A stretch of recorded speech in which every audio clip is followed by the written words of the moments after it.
maaf, SHMH Sinau Hukum, Melek Hukum. Pemirsa SHMH yang berbahagia, sebangsa dan setanah air dimanapun Anda berada. Ya, beberapa pekan ini ya, kita diviralkan, dihebohkan kejadian yang menjengkelkan. Saya membaca beritanya itu jengkel bener gitu kan. Ya ada ketawanya sedikit juga. Apa itu kasusnya? Tentang pencurian roda atau ban mobil yang sedang diparkir. Wah, ini benar menjengkelkan. Itu begitu yang mobil pemiliknya mau memakai mobil, mau ke kantor atau bekerja kemana, tahu bannya nggak ada kan langsung sewot gitu kan. Ya sewotnya double itu kan. Ini kejadian kelakuan pencuri yang menjengkelkan ini kan. Kalau dipikir itu kan ya bener, daripada namanya kita kan, daripada mobilnya yang hilang ya rodanya. Tapi berbicara masalah jengkel ini ya tetap jengkel juga itu kan, bikin nyesek gitu kan. Kalau orang Jawa itu ya bikin geting gitu kan, kalau kelakuan pencurian ban mobil itu kan. Sudah di rumah, mobil masih diparkir di garasi atau di halaman, udah dandan, yang pria ya sudah ganteng, yang perempuan udah cantik, giliran mau masuk mobil, roda mobilnya empat-empatnya nggak ada. Itu sewot sekali tuh kalau dibayangkan. Nah, untuk itu kita Bang Ri, saya akan menyampaikan bahwa kasus pencurian itu berapa sih hukumannya dan pasalnya berapa. Walaupun itu kasus yang sering terjadi ya, namun saya pikir tidak ada salahnya juga SHMH untuk menjelaskan itu, bahwa pencurian itu memang ada beberapa kategori ya. Di dalam KUHP kita ada pencurian biasa, pencurian dengan pemberatan, pencurian dengan kekerasan, pencurian juga dalam keluarga gitu kan.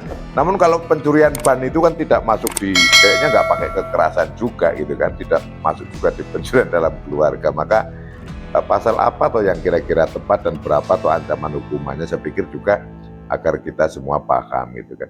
Jadi kalau pencurian itu pencurian biasa, karena posisi pencurian biasa itu berarti barangnya itu katakanlah diparkir di pinggir jalan. Andaikan ban mobil ini diambil, dicuri oleh orang, itu masuk di pasal 362. Seperti ini.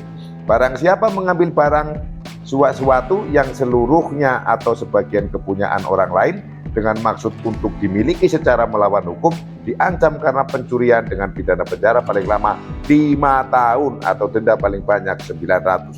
Ini kan undang-undang lama tahun 46, jadi kalau Rp900 udah banyak kan.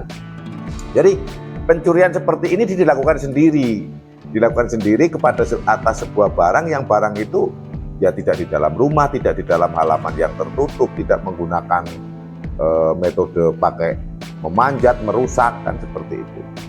Ini kenanya ini 362 untuk pencurian itu. Namun kalau itu nanti dilakukan di dalam garasi rumah, di mana rumah itu ada tempat tertutupnya, kemudian atau dilakukan oleh 2 orang atau lebih, beda lagi.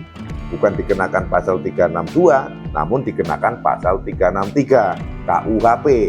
Nah, ini untuk di KUHP lama itu terkenal atau biasa disebut dengan pencurian dengan pemberatan. Sama-sama pencurian namun memiliki unsur yang memberatkan si pelaku, dan ditambah berat juga ancaman pidananya, yaitu pasal 363 diancam dengan pidana penjara paling lama 7 tahun.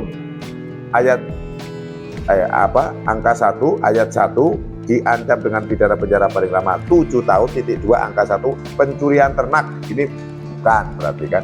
Kemudian pencurian pada waktu ada kebakaran, bukan, ini kan nggak masuk. Kemudian yang ayat 3 pencurian di waktu malam di sebuah rumah atau pekarangan tertutup yang ada rumahnya dilakukan oleh orang yang ada di situ, tidak diketahui atau tidak dikehendaki oleh orang yang berhak. Nah, ini kalau mobil itu andaikan di halaman rumah atau di garasi, kemudian ada pelaku yang melakukan pencurian dan pada waktu malam hari melakukan pencuriannya, kena pasal ini 363 ayat 3.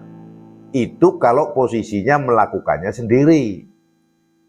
Kalau melakukannya itu 2 orang atau lebih, ada temennya, kelompok, ini berkelompok, maka kena di pasal 363 ayat 4, pencurian yang dilakukan oleh 2 orang atau lebih.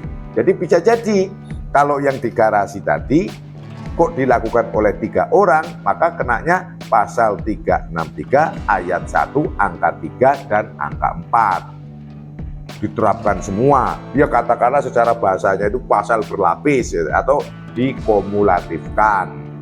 Kalau bahasa hukumnya kumulatif, kalau bahasa umumnya ya pasal berlapis kan gitu kan. Nah, kemudian pasal 363 ayat 1 angka 5, pencurian yang untuk masuk ke tempat melakukan kejahatan atau untuk sampai pada barang yang diambil dilakukan dengan merusak, memotong atau memanjat atau dengan anak kunci palsu. Nah ini kalau membuka roda kendaraan bermotor, bautnya itu ya tidak mungkin toh menggunakan kunci palsu, ya pasti menggunakan kunci. Apakah itu merusak? Menurut saya tidak merusak, karena itu hanya melepas, tapi tidak rusak juga kan? Tidak merusak. Memanjat, memotong, kayaknya kalau untuk bannya nggak mau, kecuali nanti mencongkel pintu garasi atau memotong gembok garasi, bisa jadi. Namun kalau khusus untuk membuka bannya kan nggak dipotong, itu tidak masuk juga. Memanjat juga enggak. Anak kunci palsu jelas juga harus kunci bener. Masa mau buka pakai kunci palsu ya nggak masuk. Kunci palsu, kunci kuncian ya nggak bisa kan, ya pasti kunci bener, perkakas kunci gitu kan. Nah itu bisa diterapkan juga. Jadi yang bisa diterapkan ini di 362 juga bisa diterapkan, di 363 ayat 1 angka 3 dan angka 4 atau angka 3 dan angka 4 itu jelas bisa diterapkan. Di mana 362 pasal 362 ancamannya 5 tahun. Kalau yang di 363 ayat 1 angka 3 dan angka 4 ancaman hukumannya adalah 7 tahun, lebih berat. 363 ayat 2, jika pencurian yang diterangkan dalam butir 3 disertai dengan salah satu hal dalam butir 4, 5, maka diancam dengan pidana penjara paling lama 9 tahun.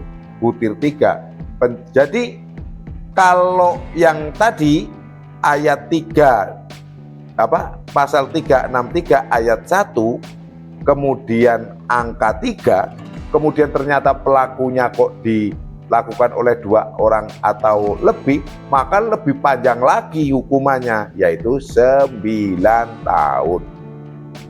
Saya ulangi, untuk pasal 363 ayat 2, jika pencurian yang diterangkan dalam butir 3 disertai dengan salah satu hal dalam butir 4 dan 5, maka diancam dengan pidana penjara paling lama 9 tahun. Berarti pencurian pada waktu malam di sebuah rumah atau pekarangan tertutup yang ada rumahnya, yang dilakukan oleh orang yang ada di situ tidak diketahui atau tidak dikehendaki oleh orang yang berhak, dan itu dilakukan oleh 2 orang atau lebih, masuk ke yang ancaman 9 tahun.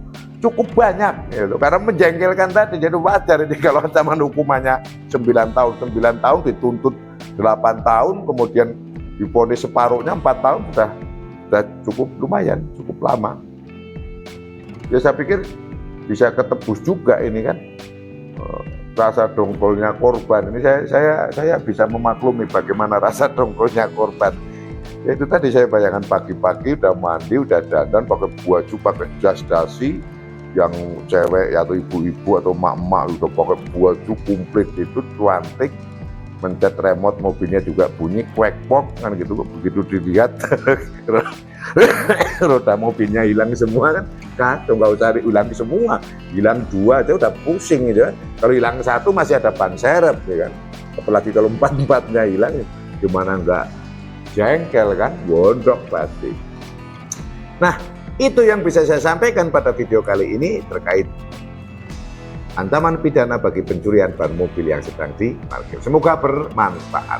Apabila ada kata salah, ucapan yang salah, mohon dimaafkan dan dimaklumi. Tonton terus seluruh video Esa MH dari awal sampai akhir dan semoga bermanfaat. Salam Esa MH, Sinau Hukum, Melek Hukum. Wassalamualaikum warahmatullahi wabarakatuh. Terima kasih.